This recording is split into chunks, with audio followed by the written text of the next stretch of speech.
Vamos então à segunda parte do 13º capítulo.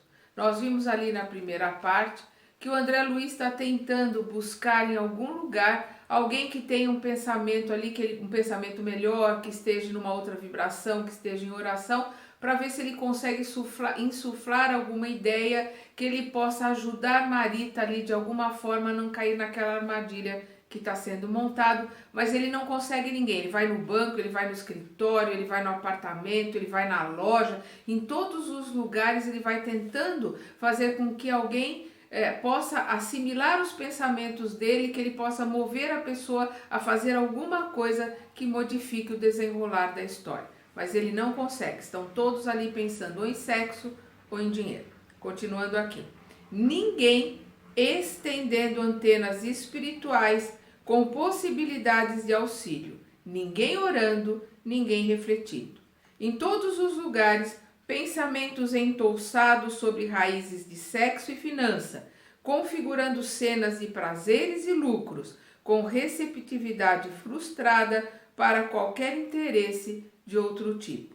Até mesmo um dos chefes de Marita, do qual me acerquei, tentando insuflar-lhe a ideia de reter a jovem no serviço até altas horas da noite, ao sentir-lhe a imagem na tela mental transmitida por mim para início de entendimento, acreditou estar pensando consigo mesmo, inclinando o assunto para questões salariais. Concentrou-se de pronto nas vantagens econômicas, agarrou-se às cifras, encheu a cabeça com parágrafos da legislação trabalhista e expulsou minha influência, sumariamente, monologando no íntimo. Abre aspas. Essa moça já percebe o suficiente, não lhe darei nem mais um centavo. Fecha aspas.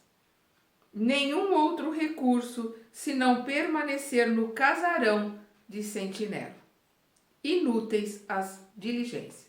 Então ele ia voltar para o casarão lá da Crescina, né, para o prostíbulo, ficar lá de sentinela, porque nada do que ele estava tentando tinha dado certo. Às 7h30 da noite, Cláudio apresentou-se com esmero, sem mesmo esquecer-se de uma peruca leve que lhe remoçava as linhas fisionômicas. Solerte espiou a vivenda de Crescina a pequena distância, e ele e o outro, Moreira, não parecia menos interessado. Então ele, junto ali do obsessor, do Moreira, estavam à espreita ali da casa da Crescina, né, para ver se os planos deles estavam correndo, que as coisas estavam caminhando do jeito que eles queriam. Acompanhei-os. O marido de Dona Márcia, aperaltado, a gente vê aqui que ele não julga, né? Porque ele está sendo aqui extremamente politicamente correto, né? Com tudo que o Cláudio está fazendo, né? Ele não julga, ele pura e simplesmente está tentando amenizar a situação. O marido de Dona Márcia, aperaltado, buscava um telefone que não teve dificuldade para encontrar. Café vizinho facilitava. Discou, chamando Fafá, o porteiro da pensão que ficáramos conhecendo em nossas investigações cordiais durante o dia. Atendido, rogou-lhe que fosse encontrá-lo confidencialmente. Questão de negócio. Não se arrependeria do segredo. Riram-se pelo fio. O empregado, velho bonachão, que o álcool já começava a excitar naquelas horas verdes da noite, veio à pressa. Atencioso e sabido, conquanto guardasse um sorriso de bondade parado no rosto, que tanto podia ser para o bem como para o mal, inclinou o ouvido para a boca de Cláudio, a fim de escutar melhor. Nogueira cochichou solene. Solicitava-lhe concurso urgente. Precisava esclarecer-se quanto aos jovens que se reuniriam no 4, entre aspas, né, que é o quarto número 4. A moça era sua filha.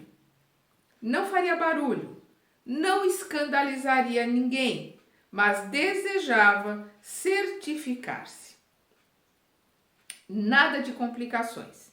Necessário reconhecer o desencaminhador de maneira a solucionar o problema de família sem alarde. Recorri aos préstimos dele, companheiro dedicado. Não lhe dispensaria a colaboração. Fafá disse compreendê-lo e participou que a menina esperada já se instalava. Vira-a sozinha, através da porta semicerrada. Estava sentada no leito, folheando revistas. E ante as perguntas que se acumulavam, confirmou que era a jovem vista por ele cedinho em conversação com a mundana. Sim, guardara-lhe o nome. Era Marita, sim. Fez-se Cláudio mais reservado e pediu-lhe, abre aspas, blackout, fecha aspas. Então Cláudio vai pedir para ele que crie, faça um apagão. Que o porteiro lhe fizesse o favor de desajustar o fusível na instalação elétrica. O conserto exigiria uns 15 minutos de sombra. Isso bastava para que se inteirasse de tudo sem que a patroa e os hóspedes lhe percebessem a presença. Colocar-se-ia no escuro, em ângulo oposto à iluminação pública, e assim facilmente identificaria o rapaz. O serventuário, não obstante semi-embriagado, fixou expressão matreira e salientou que era problema sério aquele. Satisfaria o chefe, mas bico calado, nada de envolver-se com os tiras. Então Cláudio manteve aquela história, que ele colocou lá para a dona do prostíbulo, de que ele iria ali pegar a filha com o namorado, que ele não faria alarde, mas ele queria só acertar as coisas em família. Cláudio deixou escorregar para a mão dele 2 cédulas de 500 cruzeiros e Fafá, menos inquieto, indagou pelo horário exato, ao que Nogueira aclarou, afirmando faltar unicamente 10 minutos, de vez que aguardaria a luz apagada às 8 em ponto. Que ele, o Fafá, apagasse a luz às 8 horas. Separaram-se os dois e, quando me perdia em dolorosas conjecturas, revigoradora surpresa me visitou o espírito. Dera apenas alguns passos na rua e fui agradavelmente defrontado pelo irmão Félix, que me abraçava. Então ele estava recebendo socorro, estava recebendo ajuda ali do mentor. O Félix abraçava ele, porque o Félix havia dito que no finalzinho do dia ele iria se encontrar com o André para ajudá-lo. Comovi-me, revê-lo e confiar-lhe todas as inquietações foi trabalho de segundos. Ele em poucos segundos ali transmitiu mentalmente para o Félix toda a inquietação, toda aquela angústia que ele estava tendo daquele plano sórdido que o Cláudio estava montando, junto com o Moreira, seu obsessor. Nas minhas frases curtas, o instrutor recolheu todo o material informativo. Sem detença, rumamos para a vivenda coletiva, cujas lâmpadas esmoreceram de chofre, quando lhes transpunhamos a entrada. Então, eram 8 horas, o Fafá tirou o fusível, as luzes apagaram. Tive a ideia de que o acontecimento era comum, porquanto a escuridão não estabeleceu o menor alarde. Velas bruxuleantes piscavam aqui e ali. Tomamos a direção do aposento isolado. Cláudio estacara a porta, enlaçado pelo vampirizador. Então ele e o Moreira enlaçado ali, como ele falou quando ele descreveu da primeira vez, como uma serpente ali, junto ao corpo, junto às energias ali do Cláudio. Ambos justapostos um ao outro, um junto com o outro ali entrelaçados, dupla de sentimentos e propósitos iguais. Os dois na mesma sintonia, no mesmo propósito, no mesmo sentimento. Ambos emocionados, corações pulsando precípites, prelibavam a caça que não lhes escapariam. Então eles já estavam ali vivenciando, né, gozando aquela de antemão a situação que eles iriam conseguir ali, enfim, conseguir abordar ali a presa que era a Marita. A distância reduzida, notei que os dois se postavam sob o halo das energias balsâmicas de Félix. Entretanto, o admirável fenômeno para eles era como se não existisse. Então, Félix envolveu os dois ali, né, encarnado e desencarnado, nas energias balsâmicas dele, um espírito iluminado, um espírito elevado, mas eles não pressentiam, eles não sentiam, aquelas energias não chegavam até eles, eles estavam, digamos assim, eles estavam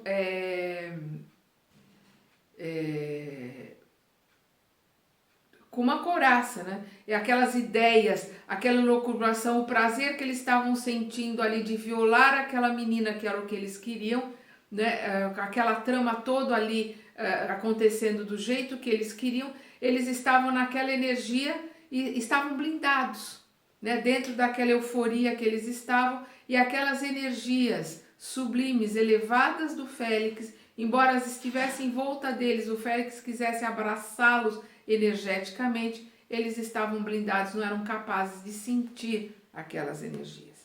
Como a gente vê a dificuldade do plano espiritual superior quando eles querem ajudar ou querem demover de alguma coisa, como é difícil, como é infantil essa ideia de que o plano espiritual pode tudo.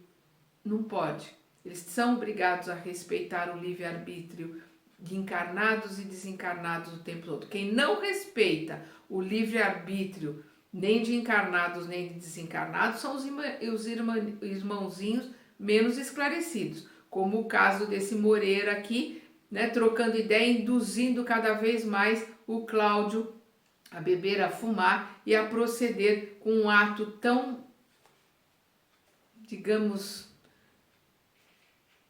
deslocado, para dizer o mínimo, para vamos tentar aqui não julgar como o André tá fazendo, né? Que é o que ele está fazendo ali. Diante do quadro inquietante e enternecedor, imaginei comigo fitar dois lobos humanizados, aos quais piedoso emissário dos céus tentasse, inutilmente, entregar a palavra e a inspiração de Jesus Cristo. Então ali eram dois lobos humanizados, eles estavam ali, embora criaturas humanas, um encarnado, outro desencarnado, estavam no sentimento mais animalizado possível da sexualidade deles ali para dar um bote, né? Enrodilhavam-se os dois num charco mental de lascívia com tamanha sofreguidão que não cabia ali, naquele vulcão de apetites sexuais, a menor frincha pela qual se pudesse arremessar alguma ideia de elevação. Como, né, naquela sofreguidão, naquela lascívia, aquele vulcão efervescente de enxofre e de lama ali, daqueles desejos animalescos dos dois, como eles acharem uma brecha para pôr uma luz, para colocar energias ali, como disse Jesus, seria jogar pérolas aos porcos. Eles não têm a menor condição, capacidade de entender as emanações do Félix, as energias ou qualquer palavra que o Félix ou o André pudessem colocar ali para eles. Eles estavam completamente blindados a qualquer energia superior ali naquela hora. Agressivo perfume de cravos me invadiu o olfato desprevenido. Onde sentira naquele dia um cheiro igual? Recordei espantado. Aquele era o extrato usado por Gilberto. Até isso, né, o Cláudio planejava. Ele estava ali com o mesmo perfume do Gilberto para que no escuro ficasse mais fácil, né, que a Marita achasse que era o Gilberto que estivesse ali. Conhecera-o na palestra do Lido. minudenciei observações e reconheci que Nogueira tivera igualmente o cuidado de usar indumentária em tudo semelhante à do moço, inclusive a gravata, quanto ao nó e ao tamanho. Nenhuma particularidade for esquecida. Antes que Félix e eu pudéssemos estudar medidas de contenção, a dupla avançou quarto adentro. Nós, que podíamos enxergar na obscuridade, vimos a pobre menina levantar-se sussurrando frases de arrebatadora paixão e de intensa saudade, abrindo ansiosos braços sem guardar para si o mínimo resquício de vigilância. Acreditava-se diante do amado. Era ele, não devia recear. Naquele instante, em todas as suas intenções e em todos os seus nervos, um pensamento só, um apelo só, entregar-se. Então vemos ali a Marita caindo na armadilha, achando que era o Gilberto entregando-se ali. Cláudio e o outro, a fremirem de emoção, mantinham absoluto silêncio. Nada que pudesse evitar a integração indesejável. Nogueira, agindo por si e pelo acompanhante, atraiu-a de encontro ao peito e beijou-a convulso. A indefesa criança, hipnotizada pelos próprios reflexos, abandonou-se vencida. Irmão Félix, tangido por sentimentos que eu não podia avaliar, deixou o recinto e acompanhei. Atingindo o degrau externo da porta de entrada, vi que o benfeitor, trânsito, se deteve de olhos fitos no céu. Quanto a mim, conturbado, não me sentia capaz de articular uma prece. Ele estava tão conturbado, ele estava tão envolvido emocionalmente com toda aquela situação, que ele, naquele desespero, naquela situação de impotência, de não poder fazer nada, de ver o Félix ali impotente também, olhando para o céu, fazendo uma prece, ele não conseguia nem articular uma prece. Tamanha era a perplexidade que ele estava. Nada pude fazer senão calar-me, reverente, perante o agoniado coração paterno, que vinha das esferas superiores para desmanchar-se ali em suplício indizível, velando através da oração muda que lhe extravasava agora em grossas lágrimas. Então ele vê ali aquele coração paterno do Félix em oração, em grossas lágrimas ali, pedindo ajuda do Pai, pedindo ajuda do Altíssimo, completamente impotente diante de toda aquela situação que se consumava ali.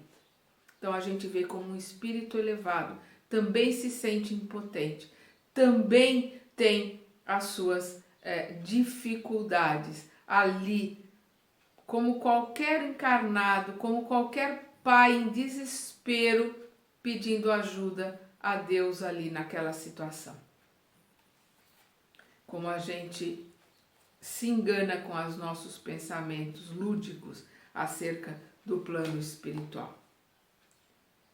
Homens, irmãos, ainda que não possais viver santamente, à face dos instintos inferiores que nos atenazam, nos instigam as almas, animalizadas ainda por duros gravames do passado culposo, reduzi, quanto puderdes, as quedas de consciências. Quando não seja por vós, fazei-os pelos mortos que vos amam de uma vida mais bela.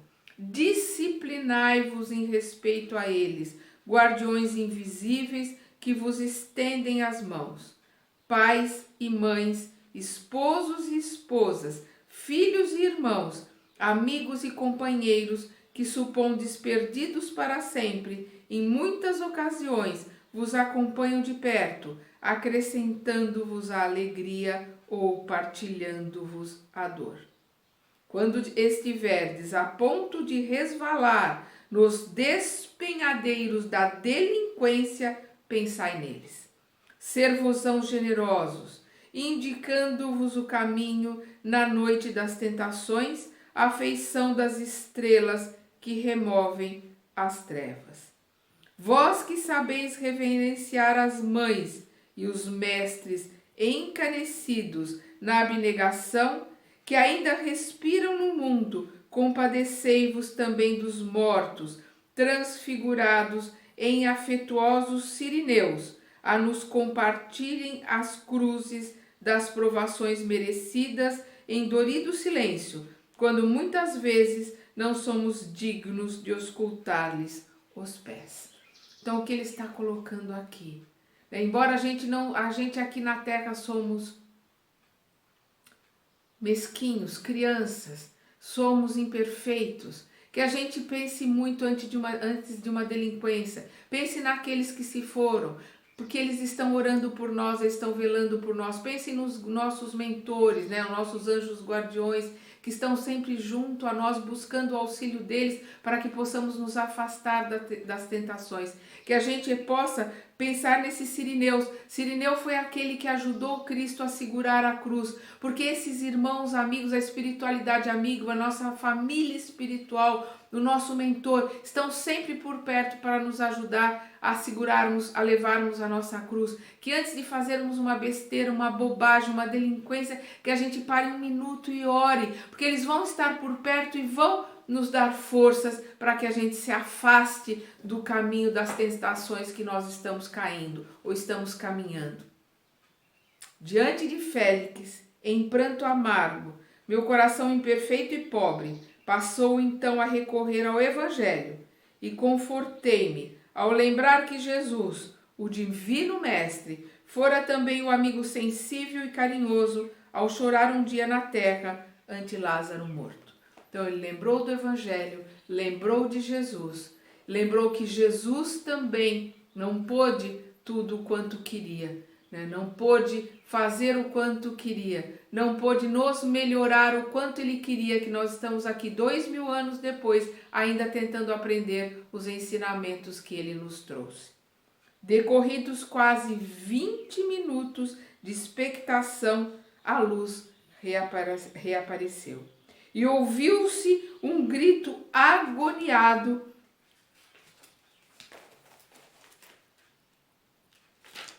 em que o espanto e a dor se mesclavam com um terrível acento. Marita, com a rapidez de uma corça dilacerada, saltou a janela em sentido oposto e disparou em desalinho. Antes, porém, que nos fosse possível esboçar qualquer socorro, alguém chegou apressadamente e abordou a porta do solitário aposento, espancando-a com fúria. Esse alguém era Dona Márcia. Nogueira, assistido pelo amigo desencarnado, recompôs-se num átimo e, ao esbarrar com a esposa, fez um risinho ridicularizador, exclamando mordaz: era só o que faltava. Você também? Aqui? Dona Márcia, que costumava entreter-se no pôquer junto de amigas, não longe da pensão de Crescina, com quem mantinha relações de amizade, fora imediatamente informada por ela quanto à chegada do marido, com a observação de que ele talvez entrasse em rixa acirrada com os jovens. O porteiro, receando complicações, aviara-se diligente, comunicando à patroa quanto sabia. E a patroa, a seu turno, julgando que a moça e o Gilberto estivessem reunidos, não hesitara em invocar a presença da amiga no intuito de conjurar possíveis desastres. A senhora Nogueira, ao chegar inquieta, vira a filha adotiva que debandava e, entopando o marido desapontado, saindo a sós, entendeu num relance tudo o que se passara. Canalha! Bradou indignada. Eu não acreditei nessa menina infeliz. Eu que poderia ter evitado. Infelizmente, né? Tarde demais. E a voz da recém-chegada assumiu dolorosa inflexão. Como é que você não pensou? Tenho comigo todos os papéis de Aracélia, todos os seus bilhetes. Ela nunca esteve com outro homem a não ser você mesmo. Você nunca soube da última carta em que ela me entregava a menina, dizendo que preferia morrer para que eu fosse feliz. A memória dessa moça pobre e leal é a única coisa boa que eu tenho no coração. O resto você destruiu. Ah, Cláudio, Cláudio, a que baixeza descemos nós? Louco, você ultrajou sua própria filha. Ele apoiou-se, cambaleante na porta, como que fulminado por um raio. Dona Márcia prorromper em soluços. Entretanto, de nossa parte, era forçoso sair. Então, nós vemos aqui que Marita, filha de Cláudio com Aracélia, né, que a história toda ali se esclarecia, mas o André e o Félix tinham que ir atrás da moça que injuriada e ali, né, com toda aquela situação, com o mundo caindo na cabeça dela, precisava mais do que nunca de toda a ajuda que eles poderiam dar a ela. Vamos continuar nessa triste história no próximo capítulo.